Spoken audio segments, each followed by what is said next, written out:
வணக்கம். இன்னைக்கு நீட் 2025க்கான அடுத்த கொஸ்டின் நம்ம டிஸ்கஸ் பண்ண போறோம். பாருங்க.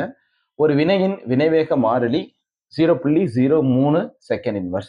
மேலும் 7.2 மோல் லிட்டர் இன்வர்ஸ் செறிவுடைய விளைபொருள் 0.9 மோல் லிட்டர் இன்வர்ஸ் செறிவை அடைய எடுத்துக்கொள்ளும் காலம் எவ்வளவு? அங்க லாக் 2 உடைய மதிப்பு கொடுத்துட்டாங்க. 0.301. அப்புறம் 4 ஆப்ஷன் கொடுத்துருக்காங்க. 4 ஆப்ஷனுடைய அலகுமே செகண்ட்ல கொடுத்துருக்காங்க, வினாடியில. சரி, இந்த சம்ம நீங்க ரீட் பண்ண உடனே ஃபர்ஸ்ட் என்ன தெரிஞ்சுக்கணும்? டீங்கிற டைம் தான் கேட்டிருக்கான். எடுத்துக்கொள்ளும் காலம் கேட்டுட்டான். டி தான் கேட்டிருக்கான். என்னென்ன கொடுத்துருக்கான் அப்படின்னா வினைவேக மாறிலி கொடுத்துட்டான். வினைவேக மாறிலி நம்ம என்னவா எடுத்திருப்போம்? கே அப்படின்னு எடுத்திருப்போம். ரைட்டா?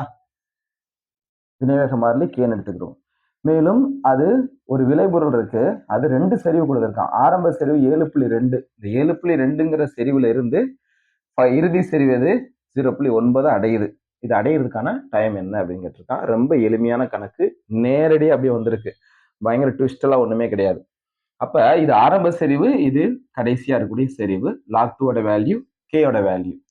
இப்போ நான் எந்த ஃபார்முலா எடுக்கணும் அப்படிங்கிறத எப்படி செலக்ட் பண்ணணும் அப்படின்னா வினைவேக மாறிலி தான். கொடுத்திருக்கக்கூடிய வினைவேக மாறிலி எது? 0.03 செகண்ட் இன்வர்ஸ். இந்த செகண்ட் இன்வர்ஸ் வந்துருச்சு அப்படின்னாலே அது என்ன வகையான வினையா எடுத்துக்கணும்? முதல் படி வினைக்கான அலகு செகண்ட் இன்வர்ஸ். ஓகேங்களா? ஒவ்வொரு படி வினைக்கும் ஒரு அலகு நம்ம படிச்சிருப்போம். நம்ம அந்த அடிப்படையில செகண்ட் இன்வர்ஸ் எஸ் பவர் -1 கொடுத்துருந்தாங்கன்னா அது ஃபர்ஸ்ட் ஆர்டர்.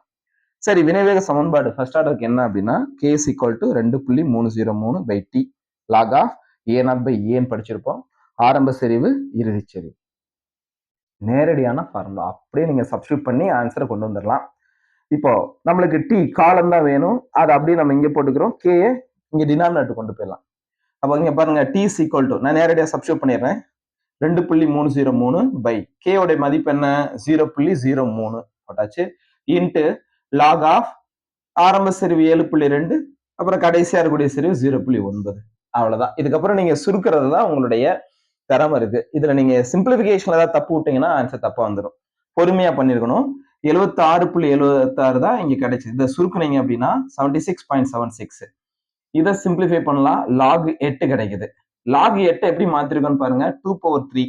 லாக் 8க்கு வேல்யூ இருந்துச்சுன்னா நீங்க டைரக்டா அப்படியே போட்டுக்கலாம். இல்ல அதுல கன்ஃபியூஷன் இருக்கு, அந்த பாயிண்ட்டுக்கு அப்புறமா 2வது 3வது டிஜிட்லாம் அவ்வளவா தெரியல எனக்கு அப்படின்னா நீங்க 2/3 போட்டுக்கலாம். ஏன்னா லாக் 2 கொடுத்துருக்கான். ஓரளவுக்கு நியரஸ்ட் ஆன்சர் கிடைச்சிடும். அதனால இதை நான் 2/3 மாத்திக்கிறேன். அப்புறம் 2/3 3 நான் என்ன பண்ணிக்கலாம்? பவர்ல இருக்கக்கூடியதை மல்டிப்ளா கொண்டு வந்துக்கலாம். அதை இங்கே போட்டிருக்கேன் பாருங்க. 3 இன்ட்டு 76.76 இன்ட்டு லாக் 2 மதிப்பு கொடுத்துருக்கான். அதை அப்படியே நான் இங்க சப்ஸ்டியூட் பண்ணிட்டேன். இந்த மூணையும் பெருக்குனீங்கன்னா 69.31 செகண்ட் கிடைக்கும் உங்களுக்கு. இது ஆன்சர்.